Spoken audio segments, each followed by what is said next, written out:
Are you feeling stuck? Let's talk about it!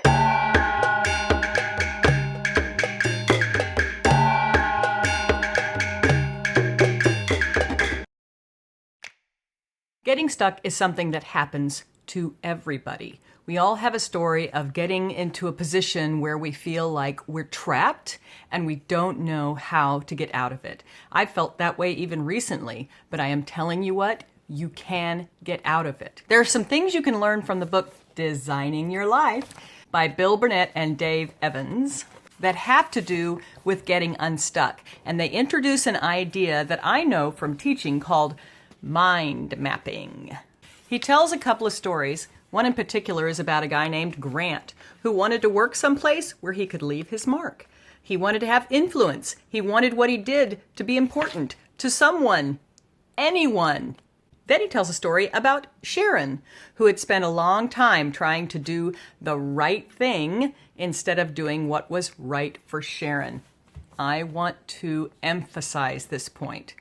So many of us spend a lifetime doing the right thing. Now, I'm not suggesting that you go off and do wrong things, but I think you really want to consider what is right for you. And I mentioned in my last video that all kinds of people are going to have opinions about what you should do with your life. Just know that whatever suggestions they make, however well-intentioned they are about doing things that may or may not be right for you, but are definitely more convenient for them.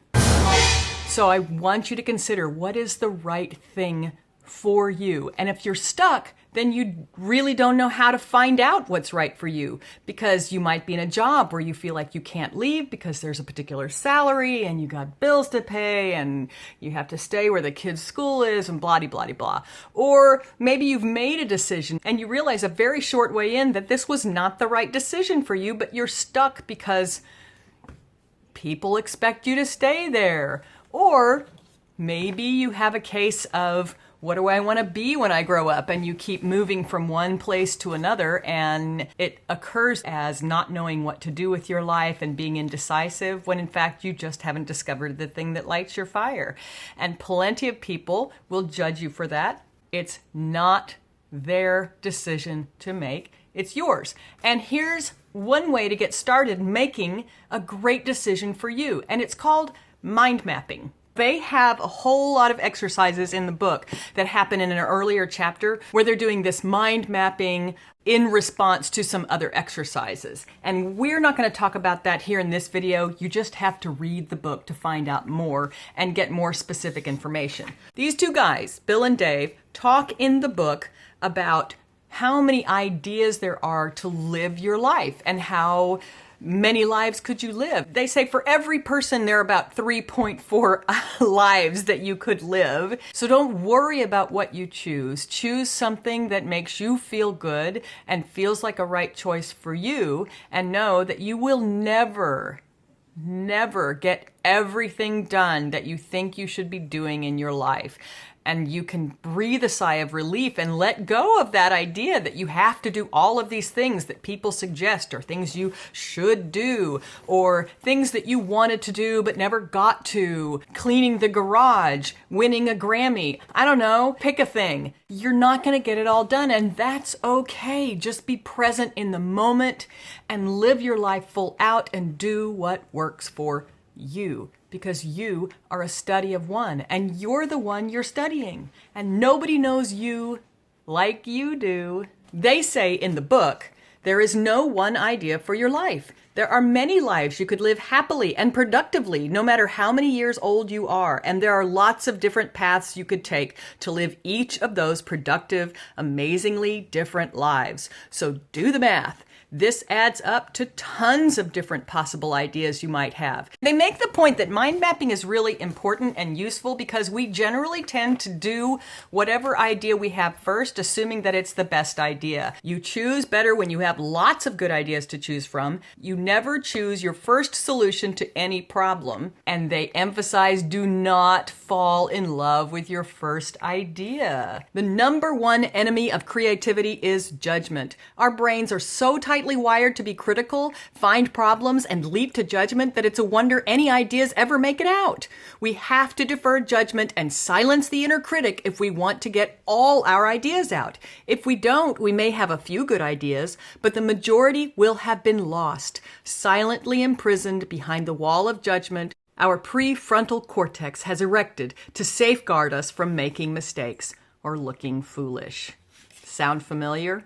Okay, on to mind mapping. First of all, pick a topic. In the book, they have a lot of other exercises leading up to picking a topic, but you can pick a word. I picked words like community and storytelling and creativity. I just picked words that felt good to me. These are things that mean something and bring up a sense of well-being for me, so I use them as the central word to my mind mapping. Now, once you've written down your central word, and they said circle that word in the middle of your paper, and you can write on anything, a big piece of cardboard, a wipe-off board, or like I did on a legal pad, then you start writing a few words, 4 or 5 words around that central word, putting on the first thing that comes into your mind. So when I thought about community, words like love, global, happy, sharing stories, storytelling, family popped up for me. Now, they might not be directly related to community, but they're just the words that popped into my head when I thought community. You take these words and you satellite off of your first tier words. For my mind map on storytelling, I might have things like community, creativity, and team around that central word. And then beyond that, I take, for instance, the word team, and words like join, ideas, together pop up. Creativity, art, beauty, solutions. And community, I have words like everyone, inclusion, happy, and then you satellite off of those words. You just keep doing it and set yourself a time limit of 3 to 5 minutes. You don't want to spend a long time on this because then your prefrontal cortex gets involved and it starts judging. You cannot be successful at this exercise if you're spending all your time judging, because the idea is to get beyond the judgy part of your brain into the really creative thinking part of your brain. So once you get beyond those ideas, you keep going out and out and out to 3 or 4 or even 5 levels. And then when you're finished, you can set the timer. When it dings, you stop wherever you are and you go around and circle words that pop out at you. If you're not thinking while you're doing the mind map, then you don't have time to think about whether the word is a good word or not. And that's totally fine. That's the way you're supposed to do it. Then after you're finished, you can take time to look at the words and see, ooh, this word pops out to me. I like this word inclusion. And I like this word sharing and wonder, ensemble. Just circle 3 or 4 words. Pick words that really jump out at you, and you'll know which ones those are. They'll be very obvious. I didn't circle the word yummy, for instance, because even though yummy is a yummy word, it's not really a word that pops out as important to my continued growth. Maybe it is, and I'm just not giving it its due. Let's think about yummy for a minute.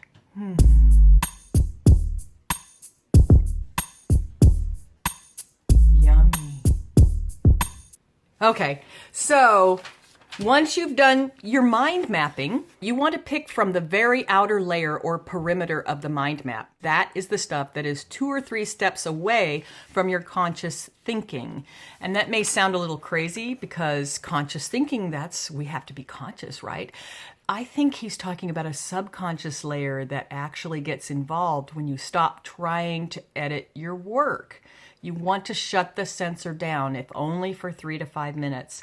Get all these ideas out there and then think, oh, that's a word that I could live with. I like that. One of the things they ask their students to do is once they've got their 3 or 4 extra words from the outside of the mind map, they say take those words and combine them into a job description that makes you feel happy. Try to combine those 3 items into a possible job description that would be fun and interesting to you and would be helpful to someone else. Again, it need not be practical or appeal to lots of people or employers.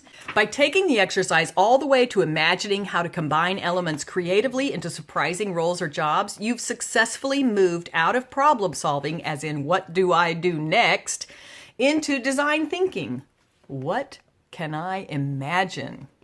Now you're working with a designer's mindset, and you've got lots of important ideas down in paper in a creative format. They emphasize letting go of your editor, that censor in your mind that says, this is silly, this is not for me, I'm a grown-up, I need to think seriously. A job or volunteer work or a post-retirement career, any of those things that you're looking for, you've got to think about what is it about those things that bring you joy. Don't let yourself get to that stage in your life where you're over 50 and you're stuck because you're unwilling to look at what's possible for you. Think about the possibilities by creating a mind map and getting your censor out of the way. Backseat Betty, she has all kinds of ideas about what you should do. Don't listen to her.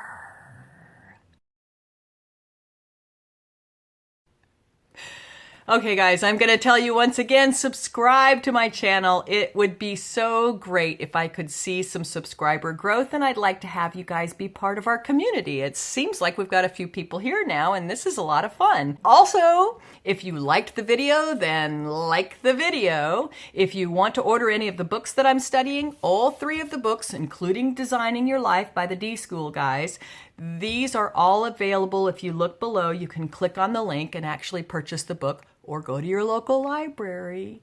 There are all kinds of ways that you can do this study of one with me. I hope you will follow along. Once we finish with these books, I have to decide what I'm going to do next. But I've been having so much fun that I think I'm going to keep going. And thanks for your comments, by the way. I've had a few people comment on some of these videos. That is such an uplifting thing for me to read, that people got something out of the video since I'm sitting here in my living room all by myself. So make some comments. Like the video, subscribe, have some fun, do your life. You are a study of one. Bye.